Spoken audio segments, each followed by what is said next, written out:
हमारे चैनल को सब्सक्राइब कीजिए और बेल आइकन दबाएं लेटेस्ट वीडियो पहले देखने के लिए। ये कहानी एक सैनिक की है जो वियतनाम में युद्ध के लिए गया था। युद्ध समाप्त होने के बाद जब उसके घर लौटने की बारी आई तो उसने अपने माता पिता को सैन फ्रांसिस्को से फोन किया। माँ और पिताजी, मैं घर आ रहा हूँ, लेकिन घर आने से पहले मुझे आपसे एक बात पूछनी है। मेरा एक दोस्त है जिसे मैं अपने साथ घर लाना चाहता हूँ, क्या मैं उसे ला सकता हूँ? बिल्कुल बेटा, ये भी कोई पूछने की बात है। हमें तुम्हारे दोस्त से मिलकर बहुत खुशी होगी, माता पिता ने जवाब दिया। लेकिन पहले एक बात आप लोग जान लें, सैनिक बोलता गया। युद्ध में वह बहुत बुरी तरह घायल हो गया है। उसने एक बारूदी सुरंग पर पैर रख दिया था और उसमें उसने अपना एक हाथ और पैर गंवा दिया है। उसके पास कोई जगह नहीं है जहां वो जा सके, इसलिए मैं उसे अपने साथ रहने के लिए लाना चाहता हूँ। उसकी ये बात सुनकर उसकी माँ बोली, बेटा, तुम्हारे दोस्त के बारे में जानकर हमें बहुत दुख हुआ। हो सकता है हम उसके रहने के लिए कोई जगह तलाश कर सकें। नहीं माँ, मैं चाहता हूँ कि वो हमारे साथ रहे। लेकिन बेटा, अब पिता ने कहा, तुम समझ नहीं रहे हो कि तुम क्या चाह रहे हो। इस तरह का अपाहिज व्यक्ति हमारे लिए कितना बड़ा बोझ होगा।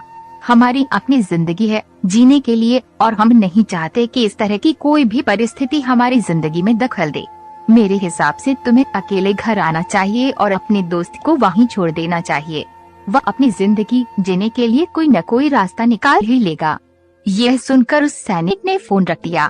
कुछ दिनों बाद उसके माता पिता को सैन फ्रांसिस्को पुलिस से एक संदेश मिला जिसमें उन्हें बताया गया कि उनके बेटे की एक बिल्डिंग से गिरकर मौत हो गई है। पुलिस के हिसाब से ये एक सुसाइड केस था। दुखी माता पिता ने तुरंत ही सैन फ्रांसिस्को के लिए फ्लाइट बुक कराई और वहां पहुंच गए। वहां उन्हें शहर के मुर्दाघर ले जाया गया ताकि वे अपने बेटे की पहचान कर सकें।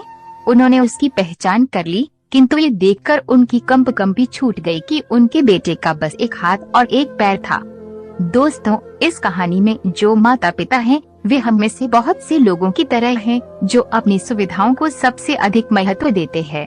वे उन लोगों से प्यार करना या रहना या समय बिताना चाहते हैं जो दिखने में अच्छे हैं, स्वस्थ हैं या फिर जिनके साथ रहकर उन्हें मजा आता है।